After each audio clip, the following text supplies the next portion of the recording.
Assalamualaikum warahmatullahi wabarakatuh.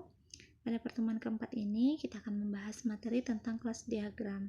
Nah, perlu diketahui bahwa di dalam UML, kelas diagram ini termasuk ke dalam diagram struktur, di mana diagram ini dapat merepresentasikan data dan hubungan statis di dalam sebuah sistem informasi. Nah, kelas diagram ini mirip dengan ERD atau Entity Relational Diagram pada perancangan database di model pengembangan perangkat lunak secara terstruktur. Bedanya pada ER diagram tidak terdapat operasi ataupun metode, tetapi hanya ada atribut. Sedangkan pada kelas diagram sendiri, sebuah kelas itu terdiri dari nama kelas, atribut, dan operasi atau metode. Nah, kelas diagram ini digunakan untuk menampilkan beberapa kelas serta paket-paket yang ada di dalam sebuah sistem atau perangkat lunak. Kelas diagram ini menggambarkan sejumlah kelas-kelas yang saling bekerja sama untuk memvisualisasikan dan mespesifikasikan kelas-kelas dengan hubungan terhadap kelas yang lainnya. Nah, kelas diagram juga menunjukkan properti atau atribut, operasi sebuah kelas serta batasan-batasan yang terdapat di dalam hubungan objek tersebut. Nah, sebenarnya ada 3 konsep pembuatan kelas diagram, di mana menurut Lombok kita dapat melakukan pemodelan dengan kelas diagram ketika akan, yang pertama, ketika kita akan memodelkan kosakata dari sistem. Nah, maksud memodelkan kosakata di sini melibatkan pengambilan keputusan mengenai objek-objek apa saja yang menjadi bagian dari sistem maupun yang berada di luar sistem. Contoh, sistem e-commerce, di mana yang menjadi kosakatanya adalah objek customer, order, produk, dan lain-lain.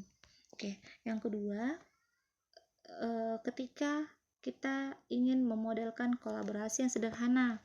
Nah, kolaborasi adalah kumpulan dari kelas-kelas interface dan elemen-elemen lain yang saling bekerja sama menyediakan tingkah laku yang kooperatif. Nah, biasanya kolaborasi merupakan realisasi dari use case. Nah, contoh pada sistem e-commerce, mungkin kita ingin menggambarkan kolaborasi yang terjadi di dalam e-commerce. Tentunya ada banyak kelas-kelas dong yang terlibat di dalam suatu kolaborasi. Nah, contoh pada use case add to chart atau memasukkan ke keranjang belanja yang merupakan subsistem dari sistem e-commerce. Nah, yang ketiga, ketika kita ingin memodelkan skema logis database. Nah, skema di sini adalah sebuah blueprint untuk konsep desain database-nya. Nah, sistem yang dimodelkan akan membutuhkan objek-objek yang tersimpan di dalam database yang bersifat tetap. Dan yang paling sering digunakan adalah database relasional. Kelas diagram adalah superset dari ERD yang merupakan alat pemodelan yang umum untuk perancangan konsep logis database. Contoh, pada sistem e-commerce, kelas customer berasosiasi make dengan kelas customer order. Nah, seorang customer boleh melakukan order lebih dari satu. Untuk kelas order produk adalah agregasi dari produk. Sedangkan produk berasosiasi grouped by dengan kategori. Seperti itu. Nah, untuk elemen-elemen dari kelas diagram itu sendiri ada sekitar 8 elemen.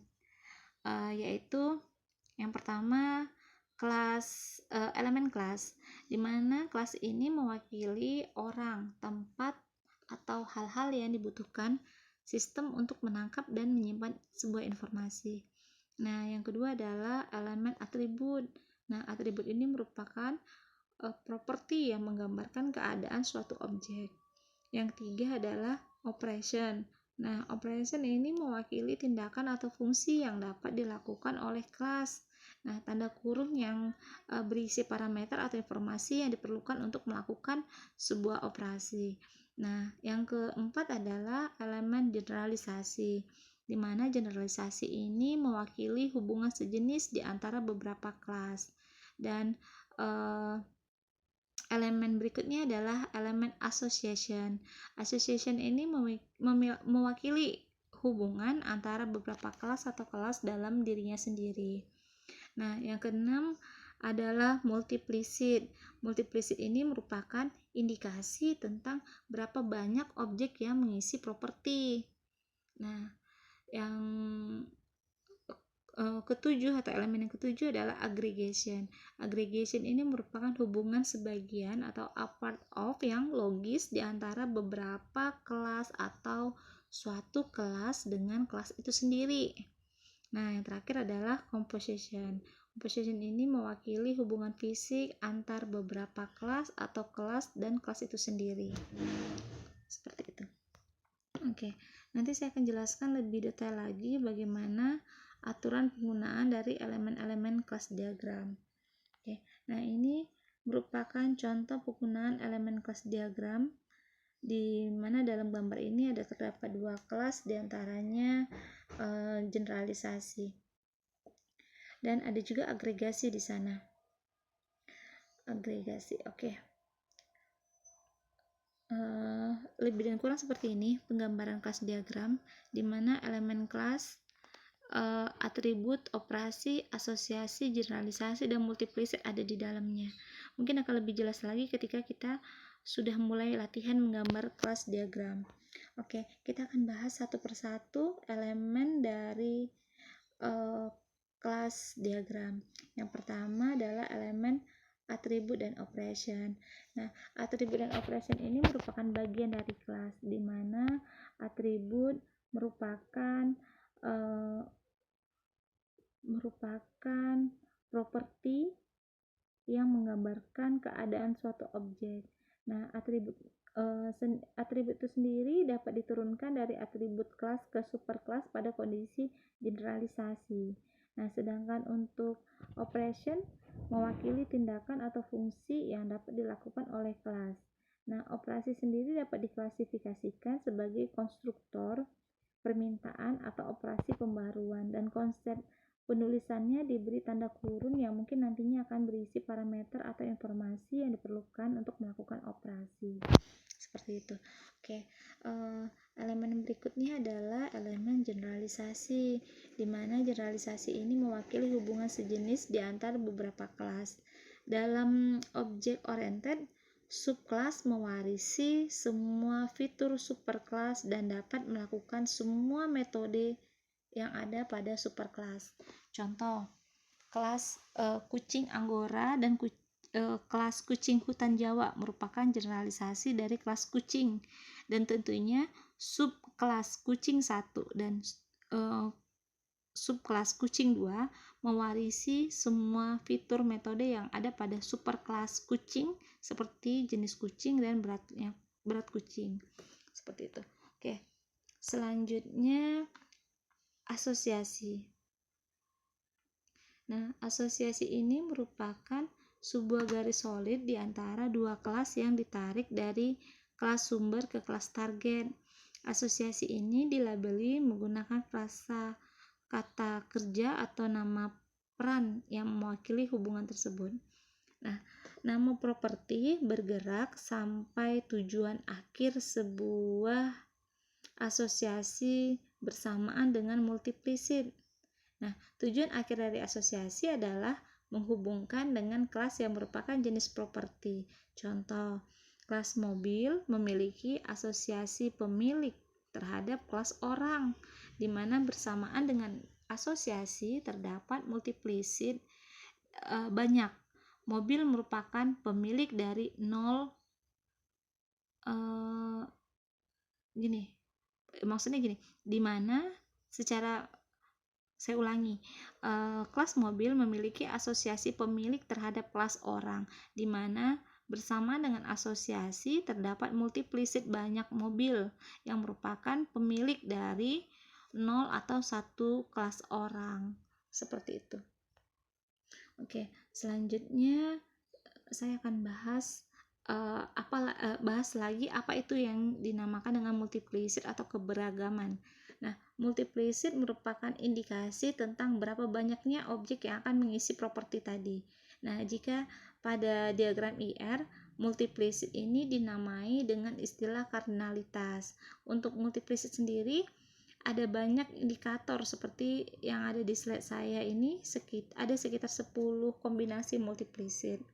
Nah, salah satu yang menjadi tujuan dari kelas diagram adalah untuk menunjukkan relasi maksudnya, menunjukkan relasi keberagaman atau asosiasi yang kelas miliki dengan kelas yang lainnya.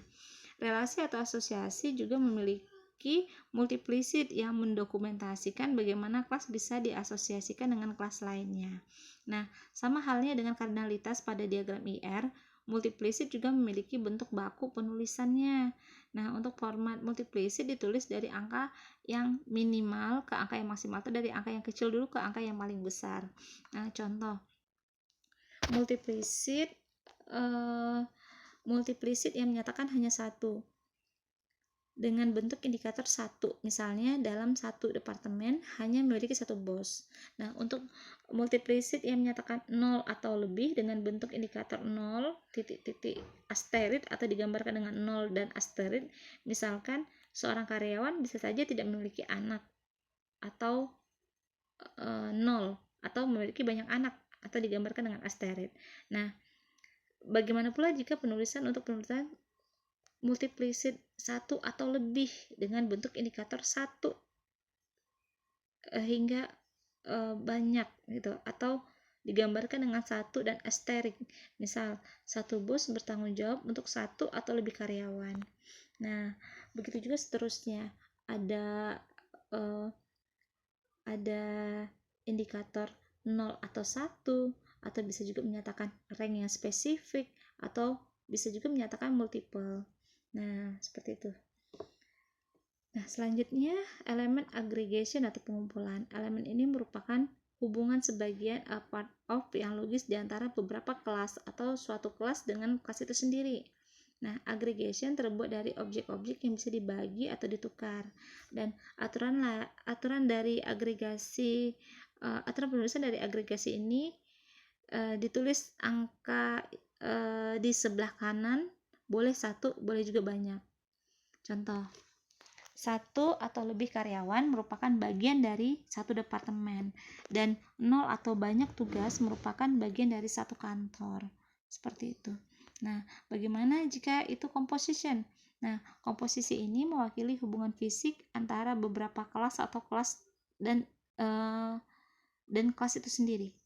Nah, composition terdiri dari objek-objek yang tidak bisa dibagi atau ditukar dan hidup selama composition objeknya hidup. Nah, aturan penulisan dari composition ini adalah angka di sebelah kanan hanya boleh satu. Contoh, satu atau banyak ruangan merupakan bagian dari satu bangunan, dan satu atau banyak tombol merupakan bagian dari sebuah mouse. Maksudnya composition terdiri dari objek yang tidak bisa dibagi atau ditukar dan hidup selama composite hidup. Contohnya seperti ini, satu atau banyak ruangan merupakan bagian dari 0 bangunan, kan tidak mungkin ya. Jadi angka sebelah kanan itu hanya boleh diisi 1. Atau contoh tadi seperti yang saya jabarkan, satu atau banyak ruangan merupakan bagian dari satu bangunan. Nah, perhatikan ya, untuk perbedaan indikator penggunaan elemen dari agregasi dan composition. Nah, untuk agregasi digambarkan model panah tertutup berwarna putih atau kosong, dan untuk composition panah tertutupnya ditandai dengan warna hitam atau terisi, seperti itu. Oke. Untuk lebih jelasnya kita akan bahas kelas diagram dalam bentuk studi kasus. Nah, penjelasan studi kasus seperti ini, lebih dan kurang. User boleh menginput banyak data barang, sedangkan satu data barang hanya boleh diinput oleh satu user saja. Nah, user boleh menginput satu kali atau sebanyak mungkin transaksi penjualan, sedangkan dalam satu transaksi hanya boleh diinput satu user saja. Nah, untuk detail transaksi, Detail transaksi ini merupakan agregasi komposit, dalam artian transaksi ini memiliki detail transaksi atau detail transaksi tidak akan ada jika kelas transaksi tidak ada. Nah, dalam satu detail transaksi harus tercatat kode barang minimal 1 atau banyak kode barang. Nah, seperti itu kira-kira. Cukup mudah ya memahami materi kelas diagram ini. Saya berharap mahasiswa dapat memahami dan menstimulasikan pemodelan menggunakan kelas diagram pada fase desain. Nah, cukup sekian dari saya. Jangan lupa like, comment, dan subscribe. Akhir kata saya ucapkan Assalamualaikum warahmatullahi wabarakatuh.